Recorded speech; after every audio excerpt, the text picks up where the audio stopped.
I quit trucking to be a freight broker. How did it go? Well, I'm back in the truck. Go get it.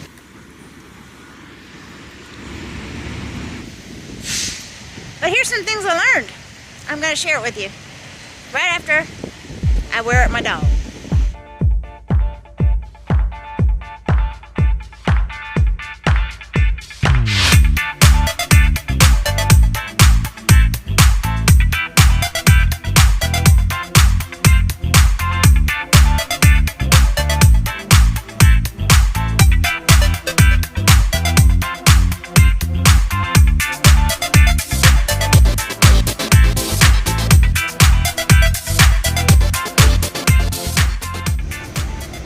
I was working for an outlaw company, running on loose leaf paper logs. I did it about 2 years, and I got burnt out. When my cousin calls me, and he says, Ashley, I know somebody that's looking for somebody just like you to do a job. And I was like, oh heck, this cousin of mine, he's a little bit crazy sometimes. I said, well, give him my information and have him give me a call and I'll talk to him.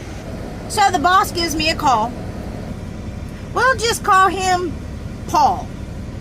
So Paul gives me a call and says, hi, Ashley, I'm Paul, and we're interested in taking you on as a freight broker. And I said, okay, what all does it entail? And he gave me the rundown, the basics. He goes, I'd like you to come in for an interview. And I said, well, I can get a load down to Houston, but it may be a couple weeks before I can get down there. I'll have to put in a request for home time down in Houston. He said, that's fine. Just give me a call when you're ready this way and we'll get some schedule set up. So I said, okay. I went to the interview and my one question was, why do I want to give up guaranteed pay every week for a commission job? And I said, what kind of guarantees do you have in place that will allow me to make an income? First, we'll give you a training pay of, I don't remember what it was, $600 every 2 weeks. And then we will, and you'll be working the house accounts until you can build up your own client base, so to speak. So I was like, okay, well, let me have some time to think about it, and I will get back to you. I think it was like a Wednesday. I'll get back to you by the end of the week. I think I'm going to give it a shot. Let's just see what happens. Worst case scenario, I'm just back into the truck. It comes to the time, I clean out my truck, and I go in my first day in the job, and I was pretty excited because of the fact that I got to wear something other than like jeans and t-shirts. You know, I could dress like a girl. I even went shopping at the mall and got some like, you know, skirts and sweaters and nicer things to wear, more business casual. Started the training program, and basically we were sitting at Paul's desk, and he was going over how to use the software and how to build a load and how to build a customer and blah blah blah. And then you can fast forward 2 weeks, and I got my first paycheck, my training paycheck, and I about had a panic attack. Seriously. I went to lunch. They gave us our check. I went to lunch, and I was literally like having to take deep breaths and not hyperventilate because my paycheck was literally 1/4 of what I was used to making. And I really questioned whether I should stick around or not. There's no guarantee. What if I don't get the clients? You know, blah, blah, blah. But I was like, I'm already in it. I might as well commit and just give it my best try. Fast forward a few months or a few weeks, and I'm starting to make cold calls. And I just want to say that Paul completely lied to me. There were no house accounts. So basically, Paul would get a load, and he would say, okay, Ashley, you're going to do this. But he made the money off of that load. I didn't make any money off that load. So there were no house accounts, as he led me to believe. So me coming in with 0 clients, and that was the whole reason why he wanted me in there, was because he wanted to try to get more clients from my customers from when I was driving truck. So I'm literally going through all my notebooks, calling all my customers from places I went to deliver and doing cold calls, trying to drum up business, trying to get my own customer list, my own client list. And once I exhausted my list of people, I was on the map looking at other shipper and receiver locations. Like if I delivered in Los Angeles, okay, I delivered in Los Angeles off of Wilmington and Compton. So let's pull the satellite view map up and look to see what other businesses are in that business district and try to find more customers. So basically my days were literally finding customers, doing cold calls, trying to drum up business for this company. And in the time, it was the end of the Obama years, and if you remember anything in the trucking industry, during that time, it was a down economy. People weren't really looking for new ways to do anything. They were looking to cut costs, not make costs. So the customers were wanting to go directly to the source. And a lot of them were like, I'm sorry, if you don't have asset, which means trucks, we can't use you. We don't use the asset-free businesses. We only use asset businesses. That's it. Well, how do you, if I were to get my own trucks, how do they go about getting offered loads? Well, we have a load board. So you basically got a bid. So there was several customers that we use, like some of the big equipment rental places like United Rentals. And I would literally go to their load boards and just put in amounts and try to win a load. Once you got into the business and you started learning what freight lanes ran at what price, you could pretty much predict what you could get a load to run for. And then the question was, how do I be competitive and still make what I need? So I would literally go to work every day, Monday through Friday, from 8 to 5. If I didn't run any freight, I didn't get a paycheck that week or that 2 weeks. After the training went out, I still didn't have a very big client list. I had like 2 or 3 customers, and they were pretty sporadic as to who would call. One of them was like a scaffolding company, and they would call when they needed to move their scaffolding to the next job. And sometimes those jobs were 2-3 weeks apart. Sometimes they were, I don't know, a month apart, depending on how big the job is that they were doing. And then there's a guy in our office, we'll just call him Mark. So one guy in the office, he was like the big baller. He was the one that made the money. He was pulling in 100 grand, 200 grand every year consistently. He had a big account and he had his regular people. And he gave me pointers on how to make, cold calls and stuff like that. And anyway, and he felt sorry for me, so if he got like a whole bunch of orders, then he would throw a couple my way, so at least I'd make a paycheck. And sometimes my paychecks were $500, and sometimes my paychecks were $60. It was very, very, very much of a roller coaster. There was no guarantee. It all just depended on who had what going on. But if it wasn't for Mark in the office, I wouldn't have been able to stay as long as I did, because he really did throw a lot in my direction. The one thing that I learned that helped me as a truck driver, understanding the business behind the scenes, is that us truckers, we're nobody. We are a dime a dozen. Every single truck that you see out there on the road, that's your competition. I had one trucker say to me, well, without me, you don't have somebody to move the freight. And I said, but you don't understand. There's 20 other trucks calling on this freight.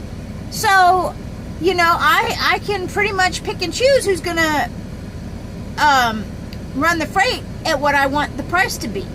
And when you call the trucking companies, they have the higher edge. So they're going to give you a higher price. But when the trucking companies call you, you have the higher edge and you can bring the price down. So a customer would literally call me, say, I need to run this freight from Dallas-Fort Worth Airport to Lexington, Kentucky. So I'd have to call all the companies, several companies. What's it going to take? Here's the dimensions. Here's the weight. what's it going to take for you to be able to move this freight? And they would say, okay, give me a little bit and I'll get back to you. And then I would say, okay, I'll get back to my customer and I will keep you updated to let you know if we win the bid. Let's just say he said, okay, to run that load, we're going to do it for $3,000. Okay, so then I would put 25% on top of that $3,000. So I would go to the customer, I would add in my little 25% on top, 10% for me, 15% for the company that I worked for that kept the lights on. 25%, and I would say, okay, I can run this freight for you for $3,750. And they would say, okay, let me get back to you on that. And then they would call the next guy, and the next guy, and the next guy, until they found the price range that they wanted. So the next guy could have been the guy that I just called and said, okay, $3,000, you'll do it? Okay, I'll take that bid. So they would go to that guy. So, anyway, so there was no guarantees, because they're shopping around for the cheapest guy, and we're shopping around for the cheapest guy. And this is one thing you see, especially in a down economy like we're in now, is that, you know, you see a lot of truckers complaining about freight broker prices and not being transparent and stuff like that. But the problem is not the brokers. The problem is the customers don't want to pay. I was able to move freight from a partial load from Pennsylvania to Texas for literally 60 cents a mile. And I had the phone, as soon as I posted up on that, the phone started ringing nonstop. Ring, ring, ring, ring, ring, ring, ring. Just constant ringing. And even after I took it off the board, the phone was still ringing over it because people hadn't updated their screens. I mean, during that time, that's how freight was moving. You'd have to do the small partial loads in order to get a decent income. And so we pretty much ran the spot market during that time. And that's how we were able to get our loads. Somebody that was in an area and couldn't find any freight, well, we would post it up on the board, and then, you know. And so, like, whenever I won a bid on the bid boards, like United Rentals or whatever, you know, then I would post it up and, you know, be like, I got this load for, I would have to say, okay, I'm running this load for, you know, $3,750. I would take my 25% off the top. And then I would say I'm running this load for $3,000, you know. And then people would call, or they would try to say, well, can you put a little bit more on it? Unfortunately, no, 3,000 is where I'm at, you know. Sometimes I would post it up at like 2,500, and then if they say, can you come up a little bit? The best I can do is 3,000. Okay, I'll do it for 3,000, you know. And then you feel like you're negotiating it a little bit.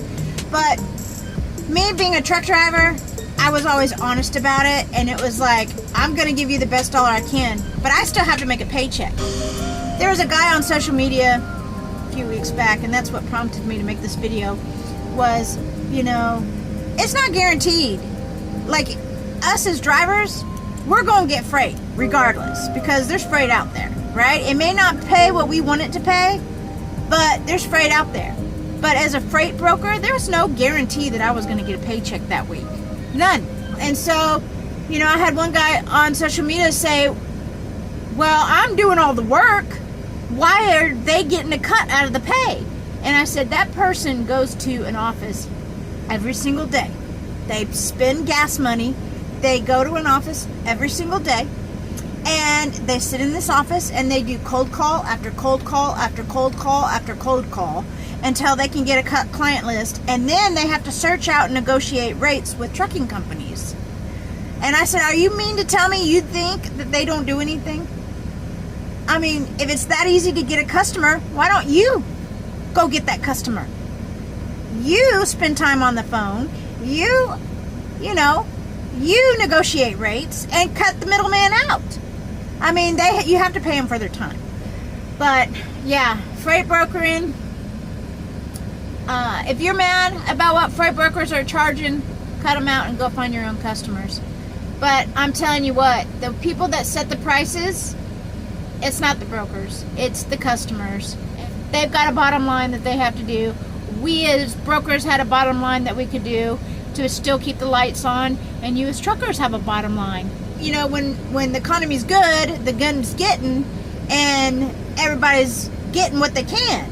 But then as soon as the economy starts to turn back to the downward trend, you know, a lot of the time the truckers will blame the brokers, but that's not always the case. You know, the customers are the ones that dictate the rates, and you have to sometimes underbid everybody else to win the bid.